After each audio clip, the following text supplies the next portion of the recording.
का एनालिसिस। दोनों ही न्यूज़पेपर के अंदर हम कुछ कॉमन आर्टिकल्स को देख पाएंगे जिनको हम केवल उसी न्यूज़पेपर से करेंगे जिसमें भी उसको ज़्यादा डिटेल से दिया गया होगा।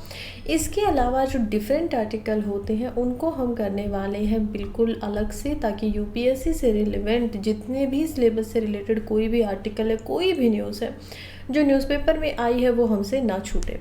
फ़िलहाल आज से मैं आप लोगों के लिए पीआईबी के कुछ आर्टिकल्स भी लाना यहाँ शुरू कर चुकी हूँ, क्योंकि मैंने देखा है कि प्रीलिम्स के सवाल के अंदर पीआईबी से भी सवाल जो है वो पूछे जाते हैं, तो आज ही से वो यहाँ पर इंक्लूड हो चुके हैं।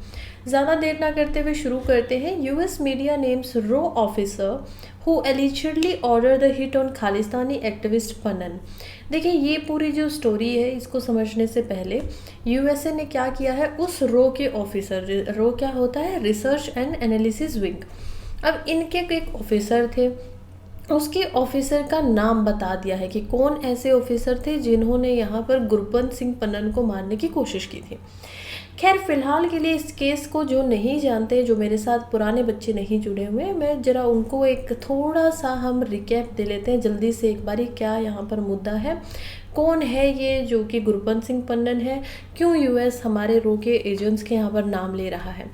खैर देखिए, कुछ समय पहले, जस्ट 3-4 महीने पहले हमने देखा यूएस प्लस कनाडा दोनों ही देश जो है वो इंडिया के ऊपर क्या करते हैं, इल्ज़ाम लगाते हैं कि कनाडा के अंदर जो एक डेथ हुई थी हरदीप सिंह निज्जर की, वो करवाई गई थी इंडिया के रो के द्वारा, यानी कि इंडियन गवर्नमेंट के द्वारा। यूएसए के अंदर गुरबंत सिंह पन्नन के ऊपर अटैक हुआ था, लेकिन पहले ही इनकी इंटेलिजेंस के द्वारा इनको बचा लिया गया, रोक दिया गया। खैर, अभी जो ये इल्ज़ाम लगा था ना, उसके लिए इंडियन गवर्नमेंट का बोलना था कि देखिए आप हमें प्रूफ दे दीजिए, हम मान लेंगे। अभी तो हम इस बात पे बिल्कुल भी मानने वाले हैं नहीं। कनाडा के साथ में इंडिया के रिश्ते थोड़े ख़राब भी हुए थे, क्योंकि वहाँ पर जो थी उनकी डेथ भी हो चुकी थी। यहाँ पर इनकी डेथ नहीं हुई थी यूएसए के अंदर, लेकिन बात क्या हुई थी कि रो के एक ऑफिसर थे जिन्होंने एक हिटमैन को यहाँ पर क्या किया है, पैसे देकर उसको इनको मारने का कॉन्ट्रैक्ट दिया था। तो उन्होंने एक हिटमैन को हायर किया था, ऐसा वो कर नहीं पाया, तो पूरी इन्फॉर्मेशन बाहर आ गई है। खैर, यूएसए की तरफ से अभी जो नाम रिलीज़ किए गए हैं उसके अंदर हम देख लेते हैं सामंत गोयल को। सामंत गोयल जो है वो करेंटली रो के चीफ है। तो रो के चीफ, अब यूएस का बोलना है कि इनके द्वारा परमिशन या अप्रूवल जो है वो इनकी डेथ के लिए मिशन में दिया गया था, तो ये अप्रूवल ये देते हैं। और जो ऑफिसर यहाँ पर रो के काम कर रहे थे उनका भी नाम बताते हुए कहते हैं कि कैसे जो ऑफिसर थे वो एक्चुअली के अंदर यहाँ पर मिस्टर यादव थे। और मिस्टर यादव जो है, उनका पूरा नाम मैं नहीं ले रही हूँ, सेंट्रल रिजर्व पुलिस फोर्स के अंदर एक ऑफिशियल थे जो कि उसके बाद रो के लिए यहाँ पर काम कर रहे थे। और उनको यूएस या जो अमेरिका है वहाँ पर भेजा जाता है, किस काम के लिए, केवल और केवल इसी चीज़ को हैंडल करने के लिए। अब यूएस का ये भी कहना है, यूएस की जो स्पाई एजेंसीज है उन्होंने ये भी बोला है कि मिस्टर मोदी की जो नेशनल सिक्योरिटी एडवाइज़र है, कौन है national security adviser, Ajit Doval. तो ये जो अजीत डोवाल है ना, प्रोबेबली इनको भी पता था कि ये जो हमला है वो होने वाला है। खैर, यूएसए की तरफ से ये बोला गया है फ़िलहाल के लिए, हालांकि अभी तक पता नहीं उन्होंने ऐसे क्या यहाँ पर एविडेंसेस जो हैं वो रखे हैं या जुटाए हैं। इंडियन गवर्नमेंट के द्वारा इसके ऊपर अभी कोई टिप्पणी देने से मिनिस्ट्री ऑफ एक्सटर्नल अफेयर के द्वारा मना कर दिया गया है। हालांकि उन्हें शुरुआत में जब टिप्पणी दी थी तो बिल्कुल बोला था कि हम क्या कह रहे हैं, हमने ऐसा कुछ भी नहीं किया है, ना ही हमारी कोई ब्रांच का यहाँ पर ऐसा पर्सन होगा जो ऐसा कुछ करने वाला होगा या उसने ऐसा कुछ सोचा होगा। नेक्स्ट बहुत इंपॉर्टेंट आर्टिकल की तरफ बढ़ते हैं, जो कि है Argentina scientist find speedy 90 million year old herbivore dino. देखिए, ये जो आप साइड में फ़ोटो देख पा रहे हैं ये कौन है, एक डायनासोर की है। अब ये डायनासोर ऐसा है जिसको अर्जेंटीना के साइंटिस्ट ने लेके वो ढूंढा है, एक्चुअली में हम कह सकते हैं। बिल्कुल हमें पता है डायनासोर्स जो है उनका ख़त्म हो गए थे प्लेनेट के ऊपर, बहुत सारी थ्योरीज है उनके ख़त्म होने के लिए। जो सबसे ज़्यादा मानने वाली है वो क्या है कि इस प्लेनेट पे एक मेट्रॉइड आता है जिसकी वजह से जो डायनासोर एक टाइम पे यहाँ के राजा होते थे वो क्या हो जाते हैं, ख़त्म हो जाते हैं। अब इनको इतने भयानक रूप को देख के डरिए मत, ये हर्बीवोर डायनासोर है, यानी यानी कि ये क्या करते थे, केवल और केवल ग्रीनरी जो होती थी उन्हीं को खाते थे। अब इनको पहले ही लगभग 2018 के अंदर ही ढूंढ लिया गया था, लेकिन अब इनके बारे में बताया गया है, अब इनके बारे में जो स्टडी थी उसको पब्लिश किया गया है यहाँ पर। खैर ऐसा क्यों किया, अब वो जिनको पता चला वही इस बात को जाने कि उनको क्यों पहले नहीं बताना था। अब उनको टाइम मिल गया, उन्होंने अब छाप दिया है। वो बताते हैं कि लगभग 90 मिलियन साल पहले जब लेट क्रेटेशियस पीरियड, यहाँ पर क्रेटेशियस पीरियड जब चल रहा था, तब ये जो डायनासोर है वो जिंदा थे। ये क्या थे, बाईपेडल थे, 2 पैरों के ऊपर चल पाते थे। अब ह्यूमंस के लिए बात बहुत ही हम लोग यूज़ करते हैं कि बाईपेडल हम, यानी कि 2 पैरों पे चल पाते, तो ऐसे ही ये बाईपेडल थे, अपने पैरों से ये चलते थे। बहुत स्ट्रॉन्ग इनके पैर होते थे, ये बहुत फास्ट रनर थे। अब ये भी हमें कैसे, एविडेंसेस की वजह से और जो स्टडी की गई है और जो उससे यहाँ पर हमें निर्णय निकल कर आ रहे हैं उनसे हम इसको बता सकते हैं कि ये काफ़ी ज़्यादा फास्ट रनर होते थे। अब ये जो डायनासोर है इसका नाम जो रखा गया है वो रखा गया चक्की। अब ये जो चक्की नाम है ये एक्चुअली के अंदर में चकासूरस नेकुल नाम जो है पूरा इसको दिया गया है, और ये चक्की वर्ड से जहाँ से निकला है वो आता है अनकोनियन लैंग्वेज के अंदर से, जिसका मतलब होता है टिचूली पीपल, यानी कि ओल्ड गुनैनो। अब गुनैनो क्या होता था, यानी कि जो लोग थे वहाँ के वो कहते थे इसको, तो उनका ये मतलब ही होता था गुएनको का कि एक मीडियम साइज हर्बीवर एनिमल, यानी कि उनको इसके बारे में पहले से ही पता था। और निकुल का मतलब होता था फास्ट। अब ये क्या है, ये मैपुगुंग लैंग्वेज एक होती थी बहुत ही प्राचीन, जो कि एक ट्राइबल एरिया है मोपंच लोगों का। तो ये बहुत तेज दौड़ने वाला क्या था, एक ऐसा हर्बीवर था जो कि डायनासोर है। इसके एविडेंसेस हमें मिल चुके हैं।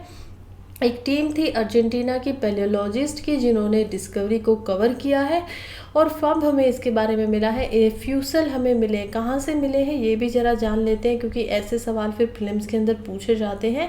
ये हमें मिला है प्यूबोलो ब्लांको नेचुरल रिजर्व से, जो कि एक फोसिल रिच सदर्न प्रोवेंस है रियो निग्रो की।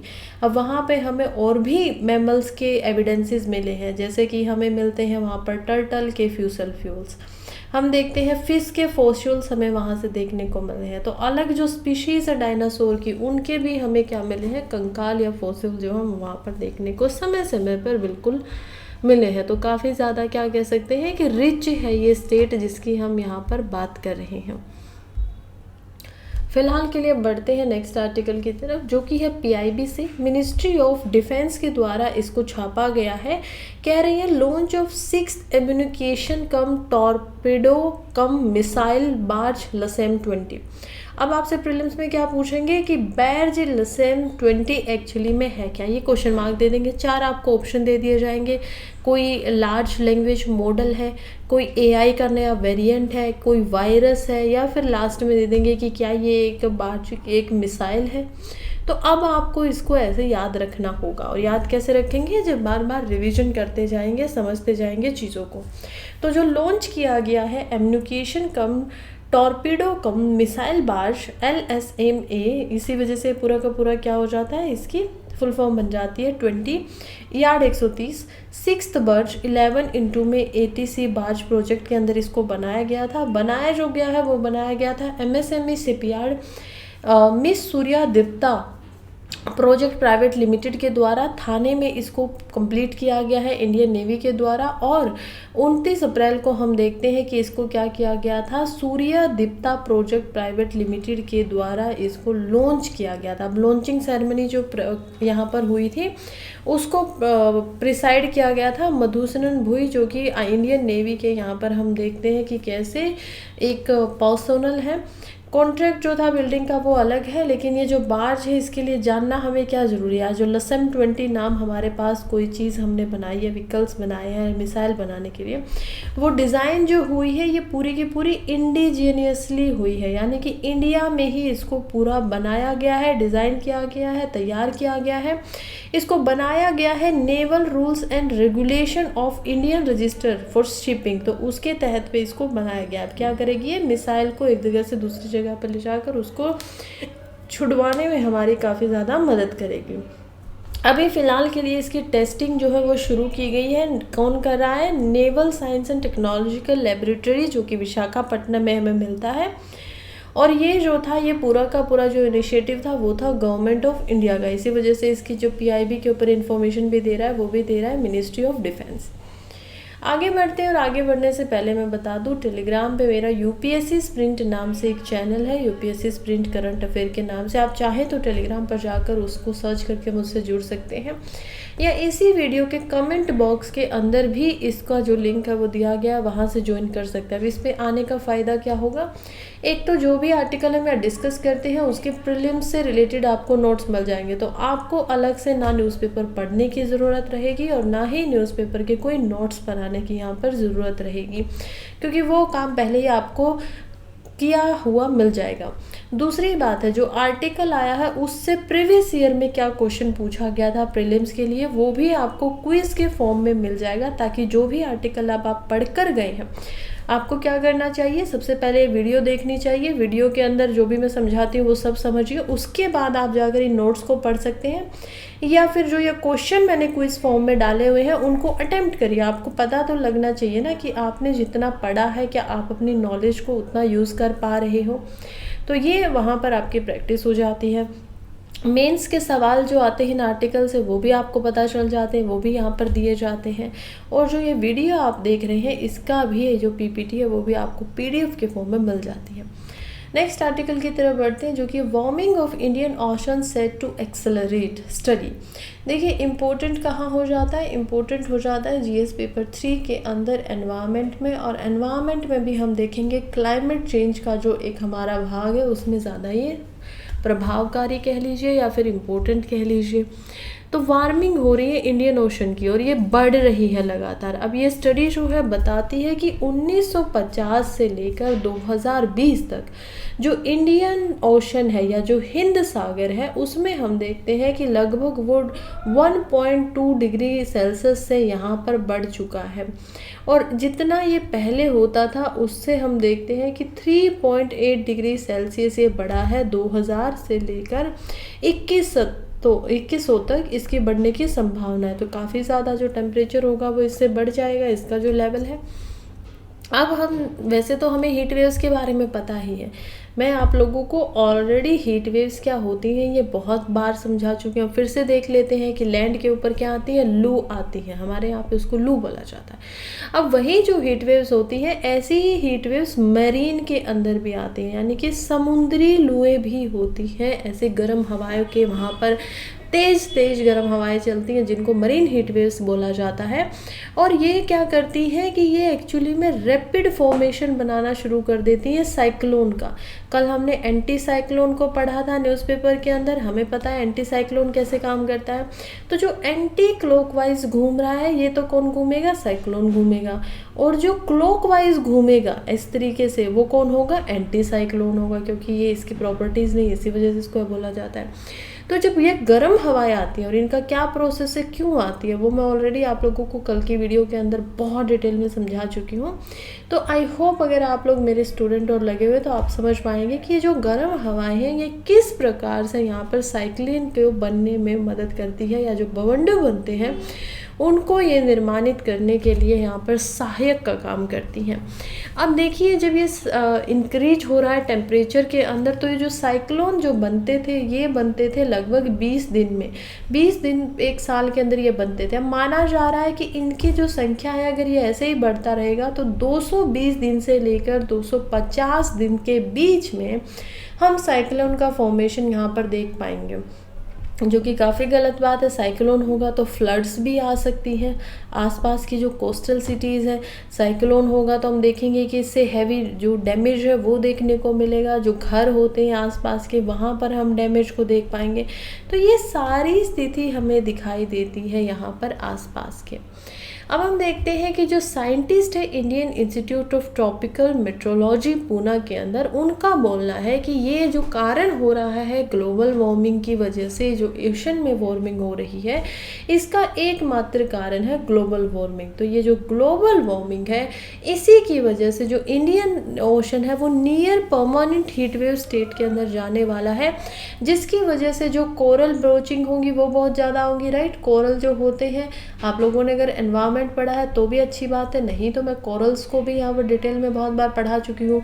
तो कोरल्स हमें पता है कि एक जीव होता है, एक बहुत ही जेली टाइप का छोटा सा जीव होगा, जो यहाँ पर कैल्शियम की मदद से, समुद्र में जो कैल्शियम होता है, अपने शेल बनाएगा। और ये जो खूबसूरत, आपने कभी वीडियोस देखी होंगी समुद्र के तल की, तो आपको बहुत खूबसूरत रंग बिरंगे पौधे दिखाई देते हैं, वो एक्चुअली में क्या है, वो कोरल्स होते हैं। ये रंग बिरंगे कब होते हैं, जब ये एल्गी के साथ में एक सिम्बियोटिक रिलेशनशिप यहाँ पर बना लेते हैं। तो एल्गी और जब कोरल्स का हम जूज एंथ्रोप्लन को मिलते हुए देखते हैं तो हमें नज़र आता है यहाँ पर कोरल्स। अब ये सिम्बियोटिक रिलेशन क्यों बनाते हैं, क्योंकि एल्गी क्या करती है, इनको यहाँ पर खाना दे देती है, फोटोसिंथेसिस करती है, तो इनको फूड मिल जाता है, क्योंकि ये बहुत दूर तक जा नहीं सकते। और ये एल्गी को अपने खुद की बॉडी के अंदर रहने के लिए दे देते हैं, एक रहने का स्पेस दे देते हैं। तो इसी वजह से दोनों को फ़ायदा हो रहा है। लेकिन जैसे ही गर्मी बढ़ती है ओशन के अंदर, या थोड़ा सा भी टेम्परेचर में चेंज आता है, उसी समय पे क्या करते हैं, सबसे पहले एल्गी को अपने से अलग कर लेते हैं, क्योंकि इनके अंदर थोड़ी सी भी क्षमता नहीं होती है कि ये अपने आप को एक्चुअली के अंदर यहाँ पर टेम्परेचर से प्रभावित होने से बचा सके। तो जब ऐसा होता है तो इसी को बोलते हैं कोरल ब्लीचिंग। अब सी ग्रास डिस्ट्रक्शन इससे होगा, बिल्कुल ठीक बात है। और जो केल्प के फॉरेस्ट होते हैं वो भी यहाँ पर लॉस हो जाएंगे। फिशरीज सेक्टर जो है उसमें हम देखेंगे इस पर पूरा का पूरा प्रभाव पड़ेगा। और यही सारे कारण हैं कि जो साइंटिस्ट है एनालिसिस करने के बाद में बता रहे हैं। इवन इसकी जो तुलना है उसको ये भी माना जा रहा है कि जितना हिरोशिमा के ऊपर एक बम गिरा था, न्यूक्लियर बम गिरा था, ओशन के अंदर की हीटिंग कुछ उसी प्रकार से रिस्ट्रिक्टेड नहीं रहेगी सरफेस तक, बल्कि डीपर होती जा रही है। और ये आप कंपेयर कर सकते हो कि जो बॉम्ब एक गिरा था हिरोशिमा में, अगर वैसे रोज यहाँ पर बॉम्ब अगले 10 साल तक गिराए जाएंगे तो उतना प्रभाव फिलहाल यहाँ पर पड़ रहा है, जो कि बहुत ज़्यादा है। क्यों पड़ रहा है इतना प्रभाव, क्योंकि ओशन जो है वो 2000 मीटर की डेप्थ तक में करंटली 4.5 जेटा जाउल पर डिकेड गर्म होता जा रहा है। अब ये जूल क्या होता है, जूल जो होता है वो एक्चुअली में एक यूनिट है एनर्जी की, और 1 जो जीटा जूल होती है वो 1 बिलियन और ट्रिलियन जूल के बराबर होती है। तो इतनी बड़ी ये यूनिट हो जाती है, इतना ज़्यादा ये जो है हम इसके ऊपर असर यहाँ पर देख पाते हैं। नेक्स्ट आर्टिकल की तरफ बढ़ते हैं। अगेन ये जो आर्टिकल हो जाता है ये हमारे लिए इम्पोर्टेंट हो जाता है जीएस पेपर 2 के अंदर। जीएस पेपर 2 में क्यों इम्पोर्टेंट है, वैसे तो इसको जीएस पेपर 3 के लिए भी हम देख सकते हैं, लेकिन जीएस पेपर 2 में इम्पोर्टेंट हो जाता है ये सोशल जस्टिस के लिए, और जीएस पेपर 3 के अंदर ये इम्पोर्टेंट हो जाता है, हम देखते हैं जो सेक्टर होते हैं, हेल्थ का सेक्टर इकोनॉमिक्स में आता है, इम्पोर्टेंट है स्कीम वगैरह के लिए, उसके लिए हम इसको देख पाएंगे। खैर चलिए समझते हैं आर्टिकल क्या बोल रहा है। आर्टिकल बोल रहा है कोर्ट नज on hospital charges a reform opportunity. Supreme court of India जब यहाँ पर एक पीआईएल को सुन रहे थे, पीआईएल मतलब कि पब्लिक इंटरेस्ट लिटिगेशन, फरवरी में उन्होंने एक पीआईएल को यहाँ पर फाइल किया गया था जिसको उन्होंने सुना, और उसके बिहाफ के ऊपर सुप्रीम कोर्ट ने सेंट्रल गवर्नमेंट को बोला कि ये जो रेट आ रहे हैं हॉस्पिटल के अंदर, आप एक छोटा सा ऑपरेशन कराने जा रहे हो जिसमें गवर्नमेंट हॉस्पिटल आपसे 10,000 रुपये ले रहा है, और उसी के 1.5 लाख तक रुपए यहाँ पर लिए जा रहे हैं प्राइवेट हॉस्पिटल के अंदर, तो इसको ज़रा रेगुलेट कीजिए, इसके ऊपर ज़रा अधिनियम लगाइए। कोर्ट ने ये काफ़ी बड़ी प्रॉब्लम को हाईलाइट किया जब वो बताते हैं कि जो कॉन्ट्रैक्ट सर्जरी होती है, आँखों की कॉन्ट्रैक्ट सर्जरी होती है, उसकी वैल्यू गवर्नमेंट के सेटअप में 10,000 तक है, लेकिन जब प्राइवेट की बात करते हैं तो 30,000 से लेकर 1.5 लाख तक वहाँ पर मिलती हैं। अब ये तोड़ रहा है rule 9 of clinical establishment regulation and regulation act. अब ये क्या एक्ट है, 2010 के अंदर इसको लाया जाता है, clinical establishment registration and regulation act 2010। इसके अकॉर्डिंगली ये माना गया है, इसका क्लोज टू स्पेसिफिकली ये बताता है कि जो भी क्लिनिकल एस्टेब्लिशमेंट है, जो भी यहाँ पर क्लिनिक, हॉस्पिटल, ऐसी चीज़ें बनी हुई हैं, वो जो अपने रेट्स को चार्ज करेंगी किसी भी टाइप के प्रोसीजर के लिए, किसी भी सर्विस के लिए, वो उन्हीं मर्यादाओं के अंदर रहते हुए करेंगी जो यहाँ पर गवर्नमेंट या सेंट्रल गवर्नमेंट जो है टाइम टू टाइम फिक्स करेंगी। और सेंट्रल गवर्नमेंट किसके साथ फिक्स करेंगी? यहाँ पर स्टेट गवर्नमेंट के साथ चर्चा करके कंसल्टेशन लेकर उसको फिक्स किया जाएगा। तो ये माना गया है। इंडिया में हम देखते हैं कि जो केयर डिलीवरी होती है प्रीडोमिनेटली थ्रू प्राइवेट प्रोवाइडर सबसे ज़्यादा मिलती है। हॉस्पिटल आप देख पाएंगे तो प्राइवेट जो हॉस्पिटल है उन्होंने मार्केट को डोमिनेट कर रखा है, बिल्कुल मार्केट डिटर्मिनाइड प्राइजेस भी क्योंकि डोमिनेटेड है तो अब उन्हीं की चलेगी। तो हेल्थ केयर मार्केट जो है वो इम्परफेक्ट है, ये एक सच बात है। और इसी वजह से हम देख पाते हैं कि इसमें काफ़ी सारी इनएफिशिएंसीज और इनइक्विटीज़ दिखाई देती है। आप देखेंगे कि किसी हॉस्पिटल के अंदर बहुत ज़्यादा महंगा दे रहे हैं। हमें ये तो समझ में आ गया है कि एक प्रॉब्लम एग्जिस्ट करती है, एक प्रॉब्लम तो है, अब उसका सोल्यूशन क्या हो उसकी तरफ ज़रा हमें देखने की ज़रूरत है। सॉल्यूशन को कई बार ओवर सिंप्लीफाई करने की कोशिश की जाती है, लेकिन देखिए सही कदम जो होगा इस डिबेट का वो होगा एक्शंस के अंदर, जब कोई काम किया जाएगा। अब प्राइसिंग के लिए बेंचमार्क कैसे निकालें? बेंचमार्क क्या होता है? आप किसी के लिए एक लिमिट लगा देना कि यहाँ पर इतनी चीज़ का इससे ऊपर कोई नहीं जा सकता, इससे नीचे नीचे रहेगा। तो बेंचमार्क फॉर प्राइसिंग के लिए एक जो अनरेगुलेटेड मार्केट हमें दिखाई दे रही है हेल्थ केयर प्रोवाइडर की, जो केवल और केवल अपना फ़ायदा बनाने के लिए हायर प्राइसेस रखते हैं या ओवर प्रोविजन दिखाई दे रहा है केयर के लिए, इसको करने के लिए हमें क्या करना पड़ेगा? जो रेगुलेटरी अथॉरिटीज़ है, जो यहाँ पर अधिनियम बनाती हैं, उनको एक बेंचमार्क बनाने पड़ेंगे प्राइसेस के मार्केट ऑब्जर्वेशन को ध्यान में रखते हुए। अब ऐसा भी तो नहीं कर सकते हैं ना कि ये एक्चुअली में यहाँ पर 20,000 से कम के अंदर कोई मेडिकल ट्रीटमेंट को प्रोवाइड नहीं कर सकते, क्योंकि इनको अपना हॉस्पिटल का भी यहाँ पर खर्च में ध्यान में रखना है, इलेक्ट्रिसिटी बिल को भी ध्यान में रखना है, और उसके बाद में इनके जो डॉक्टर्स हैं उनका भी खर्चा निकालना, और एट द एंड आप कोई काम करते हो किस चीज़ के लिए? प्रॉफिट के लिए। खुद के पास कुछ बचना भी चाहिए।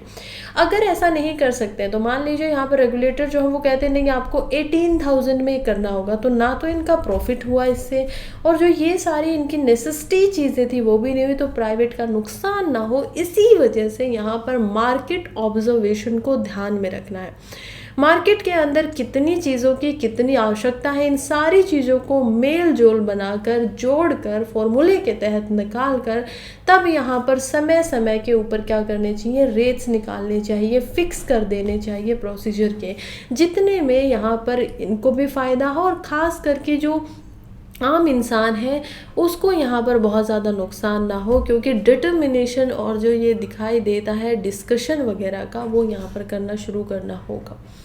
स्टैंडर्ड ट्रीटमेंट गाइडलाइंस जो होती हैं, जिनको STGs बोला जाता है, वो हेल्प कर सकती हैं रेलिवेंट क्लिनिकल नीड को ध्यान में रखते हुए कि किस नेचर की हमें चाहिए और क्या एक्सटेंट ऑफ केयर के हिसाब से कितना पैसा यहाँ पर टोटली निकलना चाहिए। मान लीजिए किसी को ऐसी प्रॉब्लम है कि उसको दिन में से 2 नर्सेज की ज़रूरत रहती ही है, और 24 आवर्स में से हम देखते हैं उनको एग्ज्यूम कीजिए 5 से 6 बार नर्सेज को वहाँ आना पड़ता है, तो इनकी जो केयर का लेवल है वो किसी और को जिसके पास नर्सेज जो है वो 2 ही बार जा रहे हैं उनसे ज़्यादा है, सो दैट इनके प्रोसीजर में पैसे भी ज़्यादा लगने चाहिए। तो इन सारी बातों का यहाँ पर केयर करने के बाद में ही एक लिमिटेड रेगुलेटरी प्रोसीजर जो है वो यहाँ पर लेकर आना चाहिए।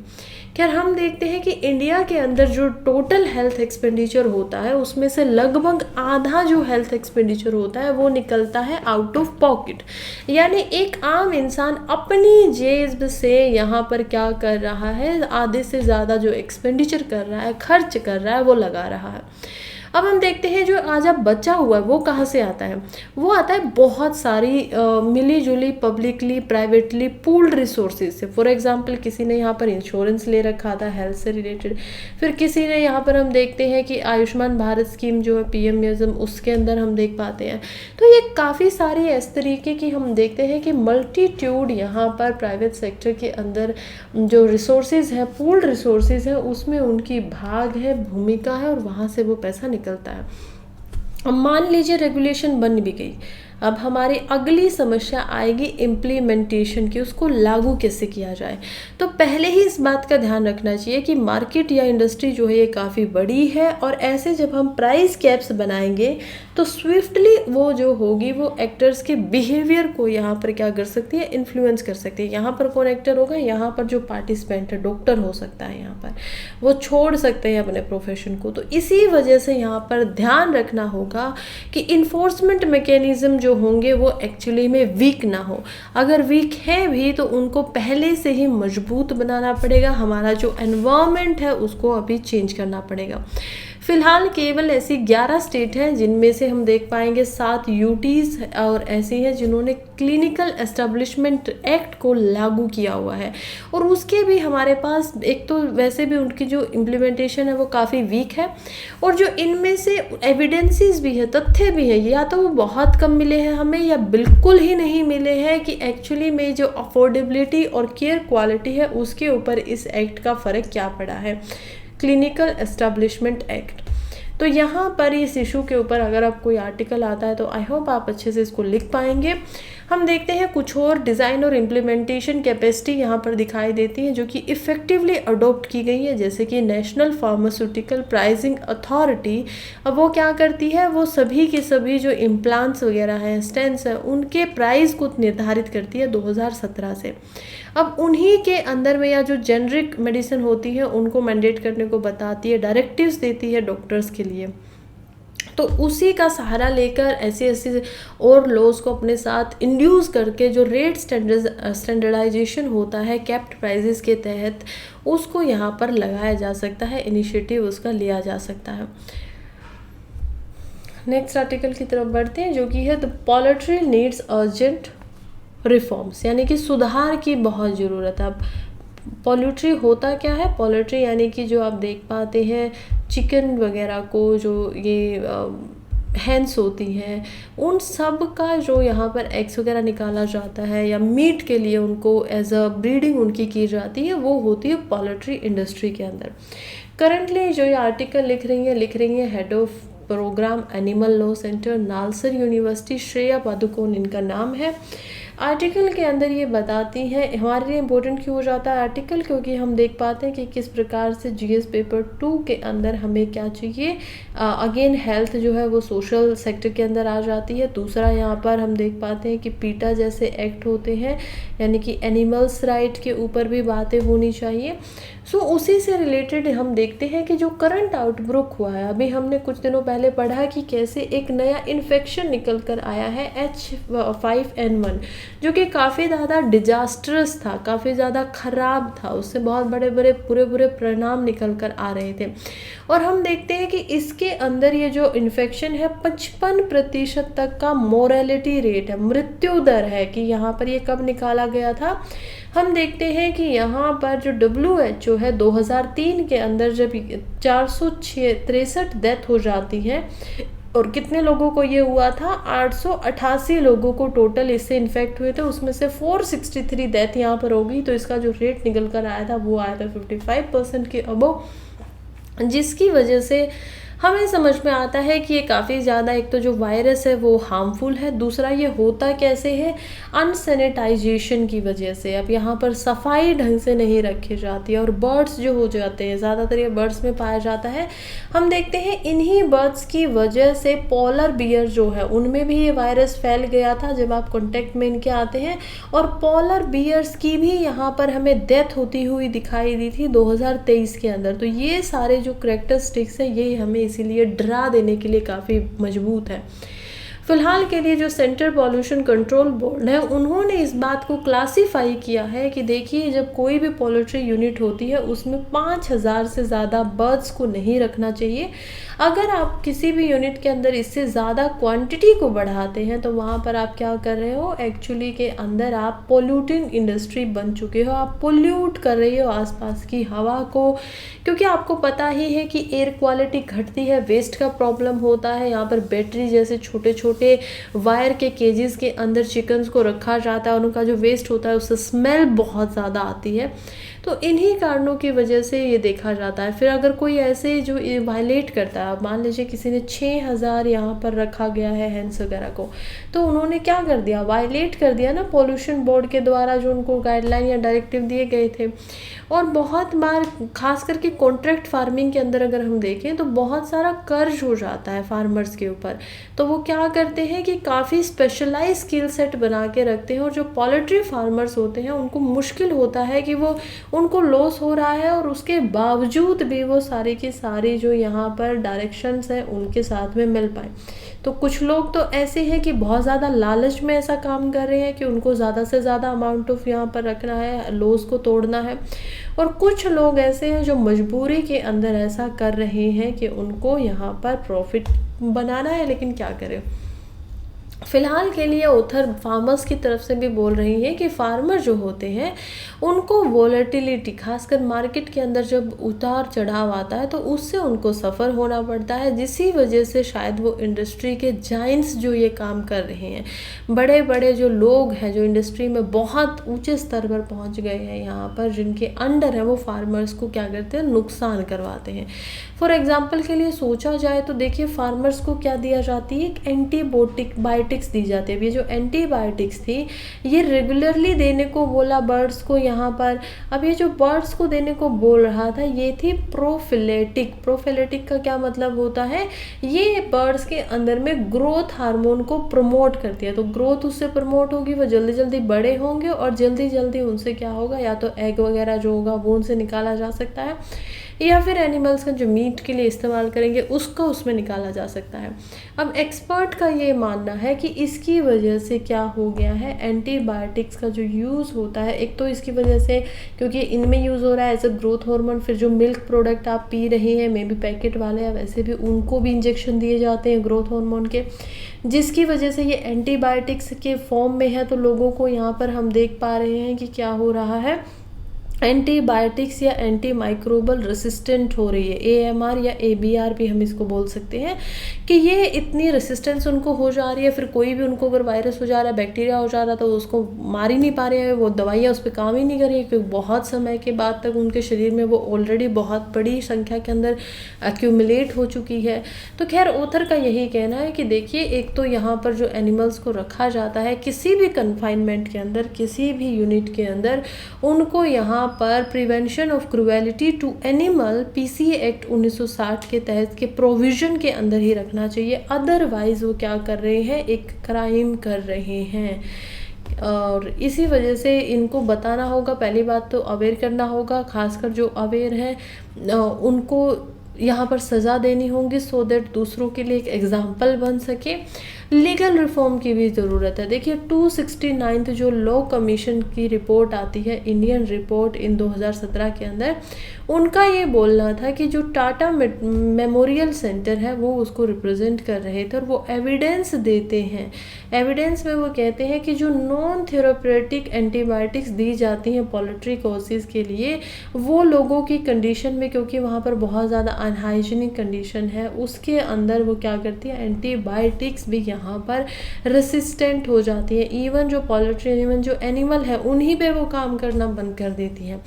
फर्दर ये भी बताया कि जितना ओपन, जितना क्लियर, जितना वेंटिलेटेड लिविंग स्पेस यहाँ पर एनिमल्स को दिया जाएगा, उतनी ही कम ज़रूरत पड़ेगी किसी भी एंटीबायोटिक्स की, और उनके जो एग होते हैं और उनका जो मीट होता है वो कंजप्शन के लिए उतना ही ज़्यादा सेफ होता जाएगा।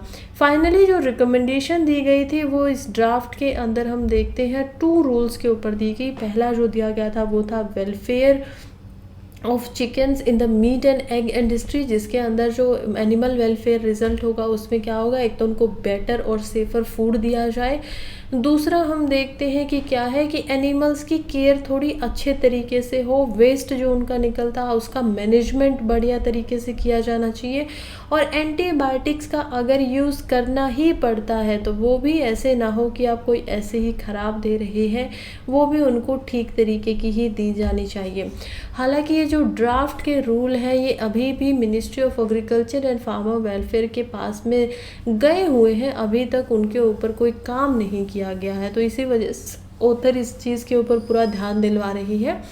ऑथर कह रही है कि ये जो इंडस्ट्री है इसको ऑरेंज कैटेगरी का यहाँ पर कैटेगरी दी गई है, जिसका मतलब होता है कि ये काफ़ी ज़्यादा पॉल्यूटिंग है, काफ़ी ज़्यादा प्रदूषण करती है।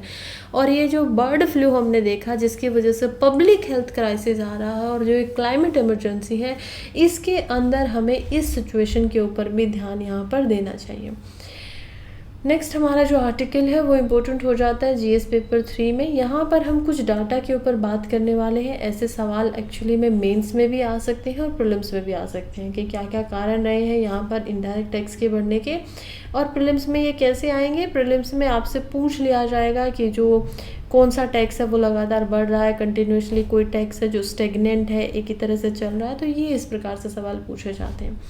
ये आर्टिकल हमें दिखाता है कि अभी जो लास्ट हफ्ते के लिए इलेक्शन कैंपेन चल रहे थे उसमें कांग्रेस के मैनिफेस्टो के अंदर और जो अदर पार्टीज़ हैं वो सोशल जस्टिस एंड वेलफेयर के ऊपर बहुत ज़्यादा अपनी बात कर रहे थे, लाइमलाइट डाल रहे थे। उसी के बीच में प्राइम मिनिस्टर नरेंद्र मोदी ने भी कांग्रेस से डिमांड किया, पूछा कि जो वो डिमांड कर रहे थे कास्ट सेंसस की, कि कास्ट के ऊपर यहाँ पर पूरा का पूरा सेंसस करवाओ और उससे क्या फ़ायदा होता है, उनको क्या करना चाहिए। उनको तो जो पुअर है, सरप्लस है गवर्नमेंट लैंड की पुअर के ऊपर या जो भी चल रहा है गरीब लोगों के लिए, उन पे ध्यान देना चाहिए। लेकिन इन एक्चुअलिटी के अंदर वो वैसा कुछ कर नहीं रहे हैं। कांग्रेस ने अपने आप को डिफेंड किया और डिफेंड करते हुए अपने मैनिफेस्टो को बोला कि वो तो वेल्थ इनइक्वालिटी को देखना चाहते थे, कि कास्ट के अकॉर्डिंग भी यहाँ पर क्या हो रहा है कि वेल्थ यानी कि जो धन होता है, संपदा होती है, उसके अंदर कितनी ज़्यादा असमानता है, राइट। तो वो वेल्थ इनइक्वालिटी को देखना चाह रहे थे यहाँ पर। खैर फिलहाल हमारे लिए ये बात जाननी ज़रूरी हो जाती है कि देखिए किस प्रकार से अभी जो डाटा आया था उसके अकॉर्डिंग कॉर्पोरेट टैक्स जो है वो लगातार डाउन जा रहा है, बहुत ज़्यादा बढ़ नहीं रहा है। लेकिन इसी को जब हम कंपेयर करते हैं, कॉर्पोरेट टैक्स हो या फिर इनकम टैक्स हो, वो दोनों ही किस कैटेगरी में आते हैं, हम देखते हैं डायरेक्ट टैक्स के अंदर आ जाते हैं। देखिए दो प्रकार के टैक्स होते हैं, एक होता है डायरेक्ट टैक्स, एक होता है इनडायरेक्ट टैक्स। अब डायरेक्ट टैक्स के अंदर यहाँ पर इनकम टैक्स भी हो सकता है, कॉर्पोरेट टैक्स भी हो सकता है, फिर जो गिफ्ट वगैरह लैंड वगैरह पे लगते हैं वो हो सकता है, फिर वेल्थ के ऊपर टैक्स हो सकता है। इनडायरेक्ट के अंदर हम देखते हैं जीएसटी वगैरह को। तो जीएसटी क्या है, एक इनडायरेक्ट टैक्स है क्योंकि आपसे डायरेक्टली नहीं लिया जा रहा है बल्कि जो आप प्रोडक्ट ले रहे हो उसके ऊपर आपको देना पड़ता है।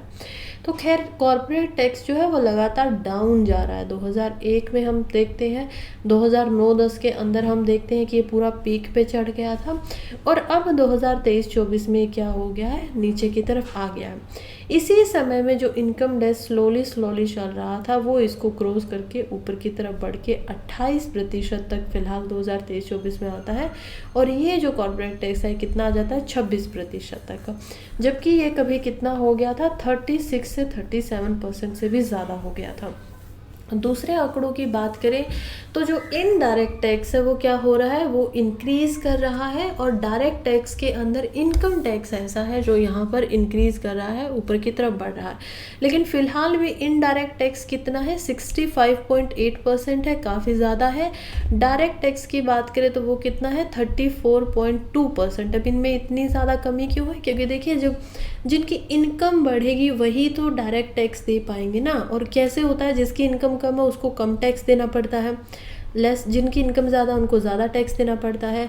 बट इनडायरेक्ट टैक्स के अंदर ऐसा कुछ कोज होता ही नहीं। वहाँ पे चाहे कोई गरीब हो, चाहे कोई गरीब अमीर हो, कोई भी हो, उनको जो प्रोडक्ट लिया है जितना उसके ऊपर टैक्स है वो उनको देना ही पड़ेगा और पूरा ही यहाँ पर देना पड़ता है। तो इसी कारण से इनडायरेक्ट जो टैक्स है जो कि प्रोडक्ट के ऊपर लगता है वो क्या कर रहा है, लगातार बढ़ रहा है। फिर हम देखते हैं कि यहाँ पर कुछ और डाटा भी दिया गया है जिसके अंदर हमें समझ में आता है कि इनकम ब्रैकेट जो है वो यहाँ पर पर्सनल इनकम टैक्स जो कि 1 लाख से 5 लाख रुपए कमाते हैं वो क्या दिख रहे हैं, बल्क में दिख रहे हैं। रिचर लोग ऐसे हैं जो 50 लाख से ज़्यादा रुपए यहाँ पर कमा पाते हैं एनुअली। तो खैर उनके अंदर भी डिफरेंस है। जैसे हम देख पाते हैं यहाँ पर जिन्होंने इनकम रिटर्न भरा है, इनकम टैक्स रिटर्न ITR कौन भरता है, जो 1 लाख से 5 लाख कमा रहे हैं तो उनको उनका इनकम टैक्स वापस मिल जाता है, यानी उनके ऊपर कोई इनकम टैक्स नहीं लग रहा। लेकिन जो नहीं कर पा रहे, जिन्होंने अपना पूरा इनकम टैक्स पेड किया है, तो हम देखते हैं कि कैसे यहाँ पर जो 1 से 5 लाख कमाते हैं वो है 53.78%। फिर हम देखते हैं 5 से 10 लाख जो कमा रहे हैं वो है 31.68%। 10 से 25 लाख जो कमाते हैं वो है 9.78%। और अबव जो 50 लैक्स यहाँ पर कमा रहे हैं वो केवल 0.8% ही लोग हैं जिन्होंने टैक्स भरा है यहाँ पर। यानी कि इतने ही लोग हैं जो टैक्स भरते हैं। 100 में से अगर हम देखें तो 0.8 यानी कि ये ऐसे पर्सन होंगे जो 50 लाख से ज़्यादा यहाँ पर क्या कर रहे हैं, उनकी इनकम है और उसके ऊपर टैक्स यहाँ पर दे रहे हैं। चार्ट को हमने कंपेयर किया है तो देखते हैं कि कैसे इनकम टैक्स रेट जो है इंडिया को, जब हम ब्रिक्स कंट्रीज़ के साथ में भी यहाँ पर कंपेयर करते हैं। ब्रिक्स क्या होती है? बी से होता है ब्राज़ील, आर से होता है रशिया, ग्रुप है ये पूरा का पूरा। आई से यहाँ पर बनता है इंडिया, सी से होता है चाइना और एस से होता है साउथ अफ्रीका। तो ये ऐसी कंट्रीज़ हैं जिनको हम देख पाते हैं ब्रिक्स की, जो कि यहाँ पर पूरा के पूरे ग्रुपिंग में है। और लगभग सेम कंट्रीज़ ऐसी हैं जिनके अंदर जो पैसा लगता है यहाँ पर वो वैसा ही है। इसके अंदर और भी कंट्रीज़ को इंक्लूड कर लिया गया है, जैसे कि इथोपिया को, इजिप्ट को, यूएई को। अब इनमें देखें तो जो टैक्स का कंपैरिजन है कि कौन सी कंट्री के अंदर कितना सबसे ज़्यादा टैक्स मिलता है, तो उसमें इंडिया 3rd नंबर पे आता है, क्योंकि सबसे ज़्यादा जो टैक्स भरा जाता है वो मिल रहा है यहाँ पर चाइना के अंदर। दूसरे नंबर पर आता है साउथ अफ्रीका, 3rd नंबर पे आता है इंडिया।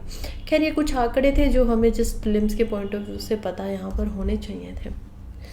नेक्स्ट आर्टिकल की तरफ बढ़ रहे हैं और देखते हैं why are unclassed forest missing. देखिए आर्टिकल जो है वो बात कर रहा है अनक्लास्ड फॉरेस्ट की। सबसे पहले तो आप देखेंगे कि अनक्लास्ड फॉरेस्ट क्या होते हैं। पूरे आर्टिकल में अंदर जाने से पहले मैं आपको इसी वर्ड को समझा देना पहले उचित समझती हूँ।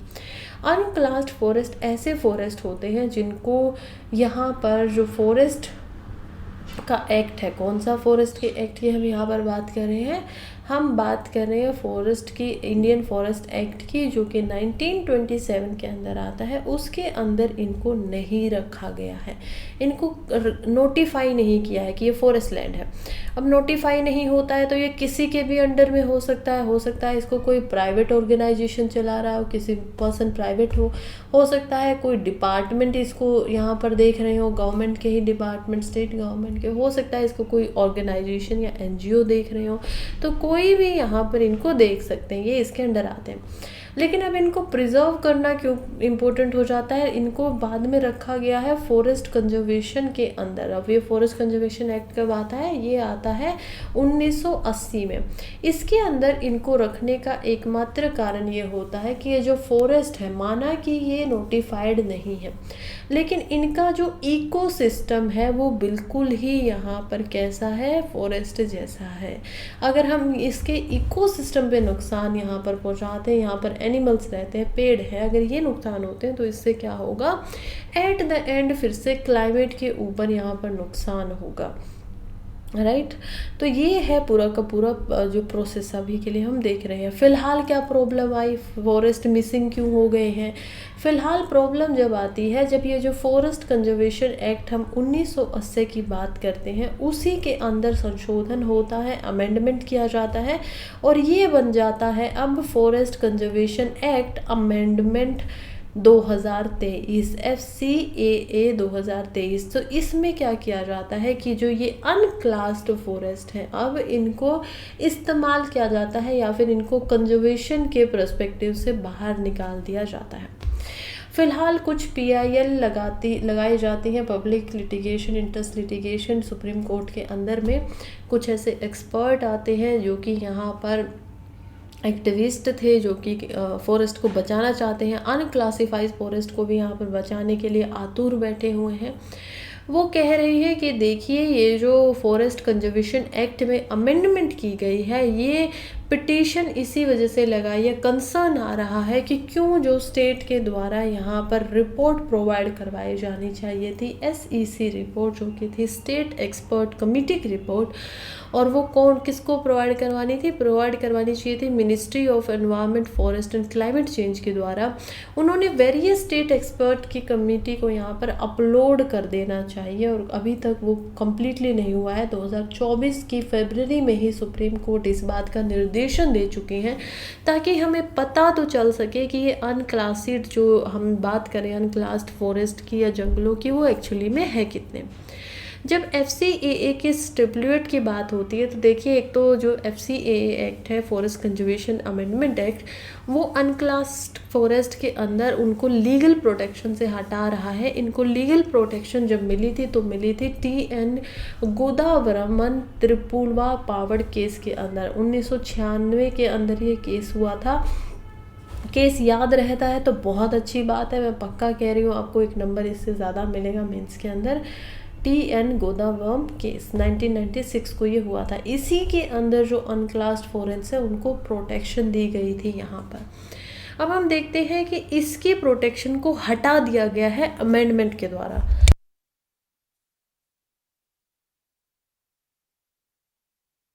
और ये अमेंडमेंट जो हो रहा है, अब इससे नुकसान होगा, राइट। जो हम फॉरेस्ट की बात कर रहे हैं, जिसकी डिक्शनरी के मीनिंग्स का यहाँ पर पता नहीं है, जो सभी कैटेगरीज के फॉरेस्ट को उससे फ़र्क नहीं पड़ता है कि उनकी ओनरशिप किसके पास है। अगर वो फॉरेस्ट है तो फॉरेस्ट की तरह ही उसको देखा जाएगा। इस सब के अंदर आना चाहिए था फॉरेस्ट कंजर्वेशन एक्ट 1980 में, उसमें उसको हटा दिया गया। इसी वजह से लोगों को लग रहा है कि यहाँ पर गलती होगी। दूसरी बात, जो स्टेट एक्सपर्ट कमिटीज़ को अपनी अपनी स्टेट में इनके बारे में बताना चाहिए था कि कितने हमारे पास ऐसे फॉरेस्ट हैं जो कि यहाँ पर अनक्लास्ड कैटेगरी में आते हैं, कितना लैंड उनके अंदर है।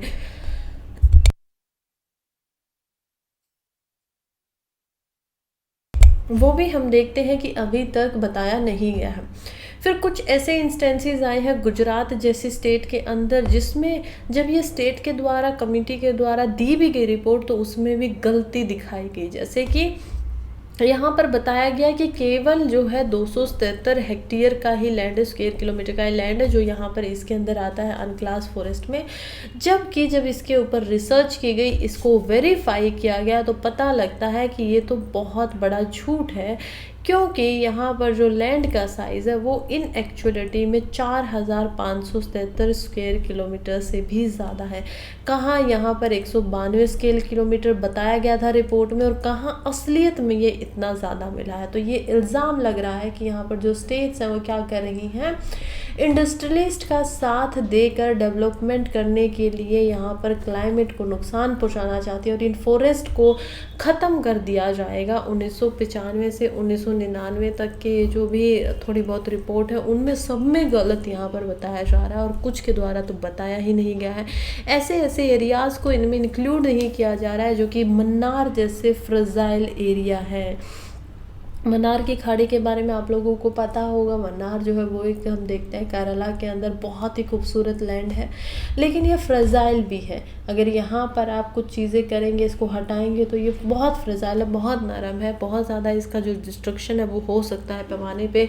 इवन 2018 के फ्लड्स के अंदर यहाँ पर डिवेस्टेटिंग रिजल्ट्स देखने को भी मिले थे। तो हम देख पाते हैं कि किस प्रकार से फ़िलहाल के लिए इन सारी चीज़ों के ऊपर से ध्यान जो है वो हटा हुआ है गवर्नमेंट का, जो कि हमें ठीक तरीके से यहाँ पर अच्छा दिखाई नहीं दे रहा है। नेक्स्ट आर्टिकल की तरफ बढ़ते हैं, जो कि है यहाँ पर कांग्रेस स्प्लिट एंड गरीबी हटाओ, लास्ट पोल बिफोर इमरजेंसी।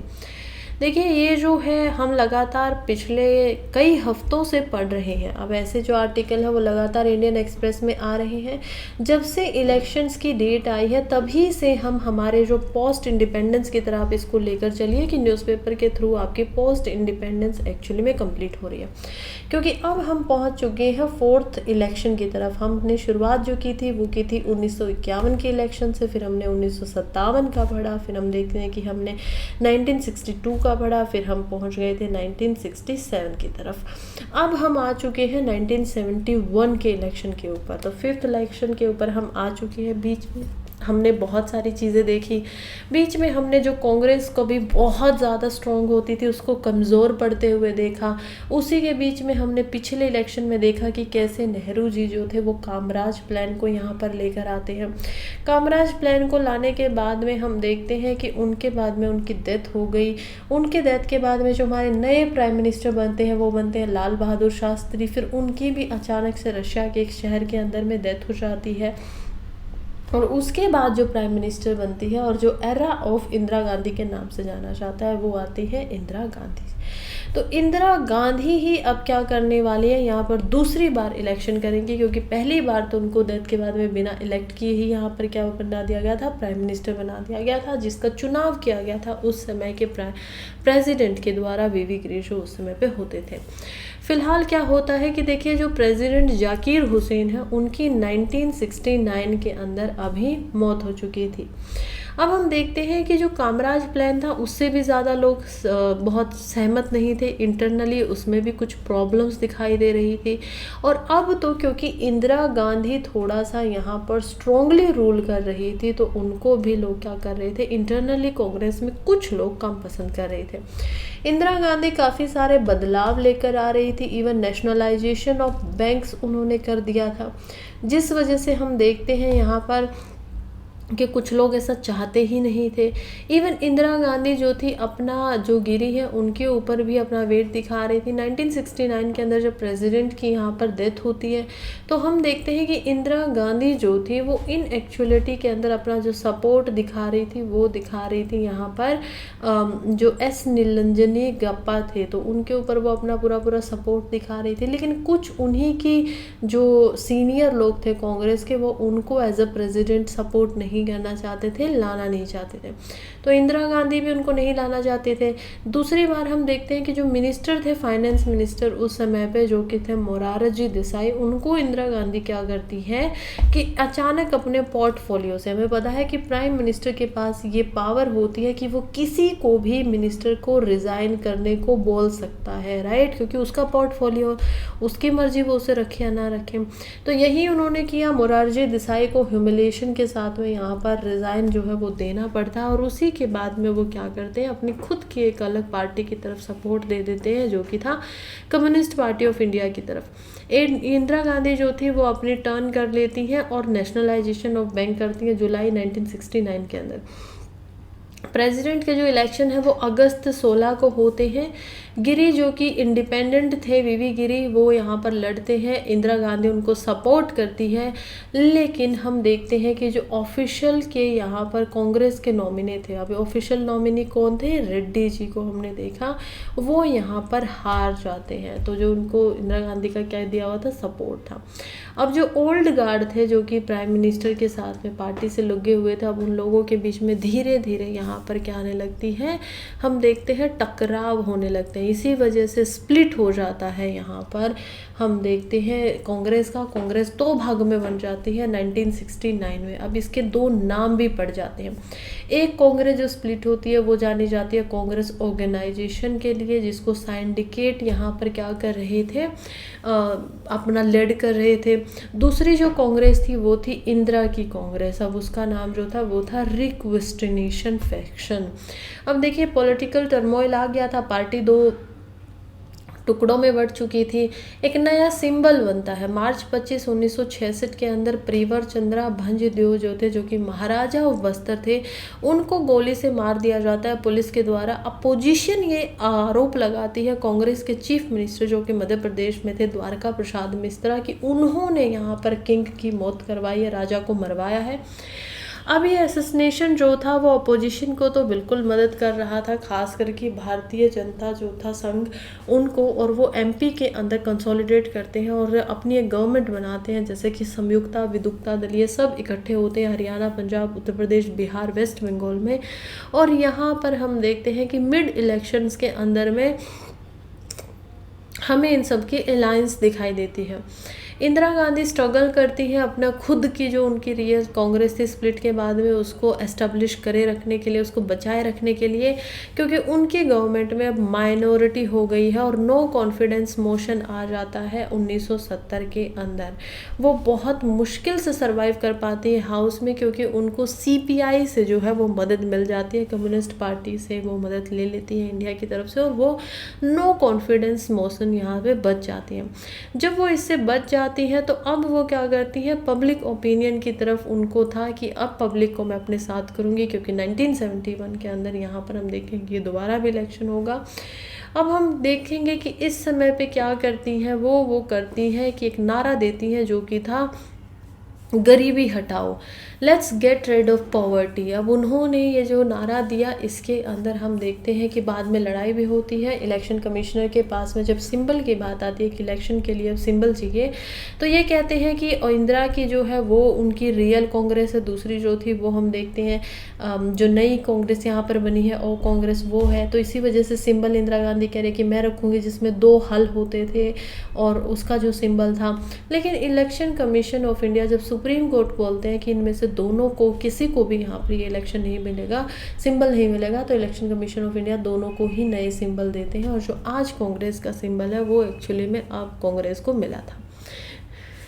फिर हम देखते हैं यहाँ पर कि वैसे वायलेंस भी दिखाई देते हैं। अब जब इंदिरा का रिटर्न आती है, 5th लोकसभा के इलेक्शन कंडक्ट करवाए जाते हैं, एसपी सेन वर्मा जो थे वो यहाँ पर इलेक्शन कमिश्नर की तरफ बदले जाते हैं। 1967 के अंदर उन्होंने रिप्लेस किया था के सुंदरम को। और हम देखते हैं कि लगभग 27.31 करोड़ लोग हैं जो 578 सीट उस समय पे होती थी लोकसभा की, उनके लिए वोट कर रहे थे। आज हमारे यहाँ पर 91 करोड़ से ज़्यादा लोग हैं जो लोकसभा के लिए वोटिंग के लिए एलिजिबल है। उस समय पे ये संख्या 27 करोड़ लोगों की थी। और इसमें हम देखते हैं लगभग 3.42 लाख पोलिंग स्टेशन बनाए जाते हैं पूरी कंट्री में। पॉलिटिकल टर्मोइल होता है, वेस्ट बंगाल वगैरह 3 ऐसी स्टेट्स हैं जिनके इलेक्शन लगातार डिस्टर्ब होते रहते हैं। अनप्रेसिडेंटेड वायलेंस होता है, बहुत सारे कैंडिडेट का मर्डर हो जाता है वेस्ट बंगाल जैसी स्टेट्स के अंदर में। 5 सालों में 1967 से लेकर हम 1972 तक देखेंगे बिहार के अंदर बूथ कैप्चरिंग होती है मॉब्स के द्वारा, लाठीज़ वगैरह के द्वारा। गुंडाज जो थे वो आम राइफल के द्वारा यहाँ पर वोटिंग कराते हैं लोगों से कि केवल इन्हीं को रखना है। और हम देखते हैं खैर जो इलेक्शन हुआ था मार्च 10, 1971 से लेकर वो ख़त्म होता है और मार्च 15 को उसका रिजल्ट आता है। इंदिरा गांधी का जो नारा था गरीबी हटाओ प्रॉमिस, वो उनको 2/3 मेजोरिटी के साथ में जितवा देता। फिर से इंदिरा का एरा शुरू हो जाता है। 1971 में ही हमें पता है कि कैसे बांग्लादेश भी अब बनेगा, क्योंकि इंदिरा गांधी इतनी ज़्यादा सपोर्ट के साथ आती हैं। वो 352 टिकट यहाँ पर जीत जाती हैं लोकसभा की, और वो इसके साथ में यहाँ पर एक ऐसी प्राइम मिनिस्टर बनती है जो आयरन लेडी के नाम से बाद में फिर जानी जाएंगी। खैर उसके साथ जब हमारा नेक्स्ट आर्टिकल आएगा हम फिर से इसको पढ़ेंगे, नेक्स्ट जो इलेक्शन होता है उसको। अभी के लिए हमने सारी डिटेल्स को देख लिया। आज के नेक्स्ट आर्टिकल की तरफ हम बढ़ गए हैं जो कि है repolls and adjustment ECI option when polling process is disturb. देखिए यहाँ पर बात हो रही है कि किस प्रकार से इलेक्शन कमीशन ऑफ इंडिया जो है वो उन्होंने डिक्लेयर किया अप्रैल 19 को कुछ 11 पोलिंग स्टेशन के अंदर, मणिपुर के अंदर भी, और 8 पोलिंग स्टेशन जो अरुणाचल प्रदेश है उनके अंदर में वोटिंग जो हुई थी उसको डिक्लेयर कर चुके थे।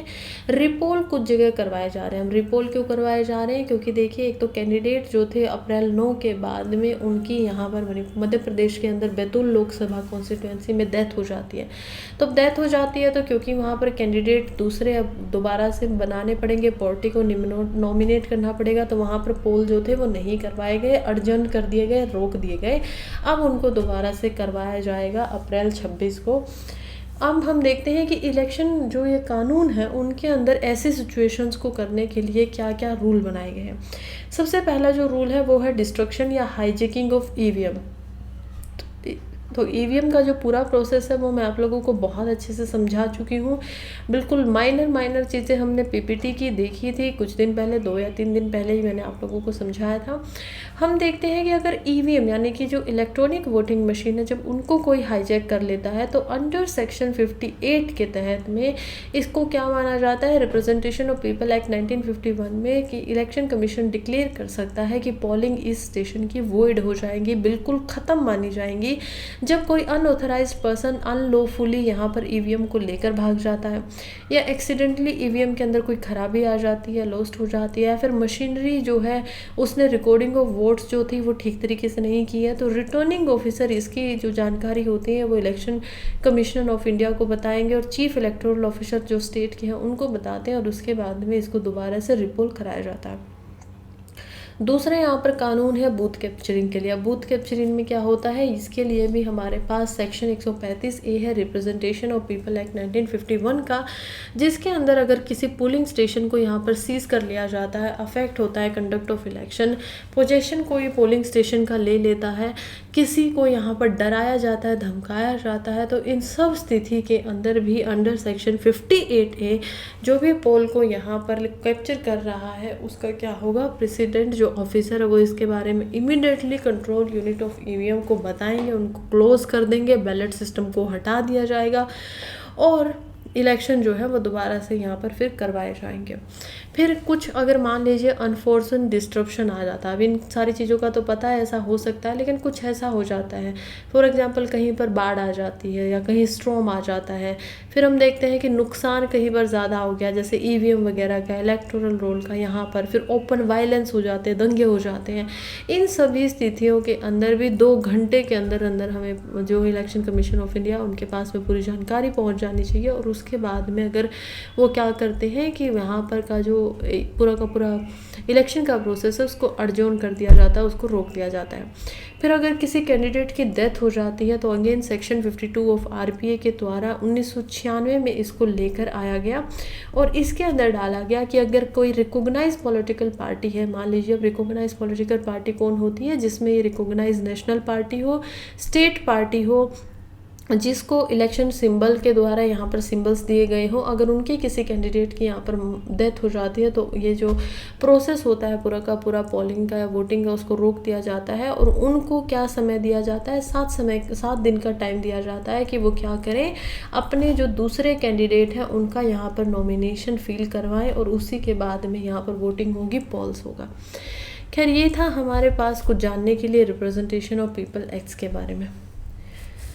नेक्स्ट आर्टिकल की तरफ अब हम बढ़ गए हैं जो कि यहाँ पर है हगोर क्लास सबमरीन। अगेन ये जो आर्टिकल है ये इंडियन एक्सप्रेस से ही हमने उठाया है। इसके बारे में देखें तो इम्पोर्टेंट हो जाता है जीएस पेपर 3 इंटरनल सिक्योरिटी के लिए, क्योंकि ये जो हगोर क्लास सबमरीन है ये इंडिया की सबमरीन नहीं है, बल्कि ये सबमरीन है चाइना की जो बना रहा है पाकिस्तान की नेवी के लिए। और ये जो सबमरीन होने वाली है ये काफ़ी ज़्यादा एक्चुअली के अंदर ये 2028 तक पाकिस्तान को मिलेगी और काफ़ी सबमरीन जो है स्ट्रॉन्ग सबमरीन ये होने वाली है। इसके बेसिक करेक्टरिस्टिक्स की बात करें तो Chinese type 039A yuan class इसको बना रहे हैं। ये डीजल इलेक्ट्रिक अटैक सबमरीन होने वाली है। डीजल कब यूज़ होगा, जब हम देखते हैं यहाँ पर एयर के ऊपर आना पड़ेगा, और इलेक्ट्रिक जब यूज़ होगा जब ये अंडर वाटर पूरा का पूरा यहाँ पर होगी। तो दोनों जगह पर ये होने वाली है। इसका जो नाम लिखा गया है वो रखा गया है PNS हंगूर के नाम से। PNS हंगूर कौन था, PNS यानी कि पाकिस्तान नेवी शिप हंगूर, जिसने यहाँ पर इंडिया का जो नेवी शिप था जिसका नाम था INS खुर्की, उसको यहाँ पर सैंक कर दिया था, डुबो दिया था 1971 के वॉर में, ऐसा फेमसली माना जाता है।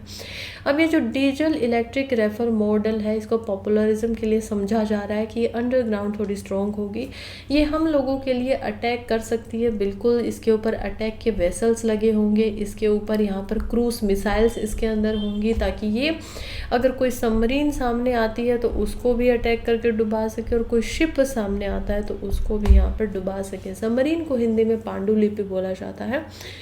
ये जो सबमरीन की क्षमताएं हैं वो हम देखते हैं यहाँ पर 21 इंची टॉर्पेड ट्यूब इसके ऊपर लगी हुई है और ये एंटी शिप मिसाइल्स को क्या कर सकती है, लॉन्च कर सकती है।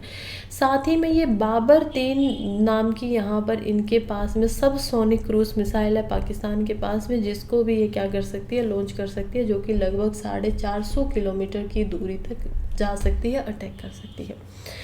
कंपेयर करें तो ये इंडिया की कावेरी क्लास के साथ में कंपेयर की जा सकती है। पाकिस्तान की जो हंगूर क्लास है वो डायरेक्ट काउंटर पार्ट है इंडिया के कालवेरी क्लास ऑफ सबमरीन का, जो कि बनी हुई है फ्रेंच स्कॉर्पिनियस क्लास के ऊपर, यानी फ्रेंच से हमने क्या लिया है, मॉडल को लिया हुआ है। अब इंडिया के पास में करंटली 6 कालवेरी क्लास सबमरीन है, 3 और बन जाएंगी हमारे पास, 2030 तक सर्विस में आ जाएंगी। साइज़ की बात करें तो जो कालवेरी क्लास है हंगोर क्लास उससे बड़ी होने वाली है, यानी हमारी जो सबमरीन है वो छोटी रहेगी और जिनकी हंगोर होगी वो काफ़ी बड़ी होगी, लगभग 1750 टन की होने वाली है। हंगोर क्लास के अंदर लगभग हम देखते हैं कि 2800 टन की है, तो 1750 हमारे टन की थी और यहाँ पर 2800 टन जो है पाकिस्तान की सबमरीन हंगोर होने वाली है। लेकिन कभी कभी बड़ा साइज़ होने के डिसएडवांटेज भी हो जाते हैं, तो यही है कि ये सेलो वाटर जहाँ पर होगा, यानी ज़्यादा गहरा पानी नहीं होगा, वहाँ पर ये अच्छे से ना चल पाएगी ना ही काम कर पाएगी। तो पाकिस्तान की जो सबमरीन है वो टॉप स्पीड 20 नॉट्स यानी कि 37 किलोमीटर पर आवर से यहाँ पर क्या कर सकती है, चल सकती है। और बात करें तो हमारी जो कालवेरी क्लास की सबमरीन है वो भी डीजल इलेक्ट्रिक जो उसके इंजन है उसी पे काम करती है, लेकिन हमारी जो सबमरीन है वो अंडर वाटर उतनी स्ट्रॉन्ग नहीं है जितनी पाकिस्तान की हंगोर यहाँ पर होने वाली है। खैर ये सब हम लोगों के लिए जानना ज़रूरी हो जाता था प्रीलिम्स के पॉइंट से भी, और मेंस में भी हम देखते हैं जीएस पेपर 3 इंटरनल सिक्योरिटी में हम इसको इम्पोर्टेंट मानते हैं। फ़िलहाल के लिए यहीं पे जो हमारा न्यूज़पेपर है वो होता है एंड। अभी तक जो भी यहाँ पर बने हुए हैं थैंक यू सो मच। अगर वीडियो आप लोगों को पसंद आई हो तो वीडियो को लाइक कर दीजिए, चैनल को सब्सक्राइब कर दीजिए, कमेंट कर दीजिए। मैं ऐसे ही और बेहतर वीडियो आप लोगों के लिए लेकर आती रहूँगी। और खैर अभी के लिए चलती हूँ, कल फिर से मिलूँगी सुबह 5 बजे। तब तक के लिए पढ़ते रहिए, आगे बढ़ते रहिए। All the very best.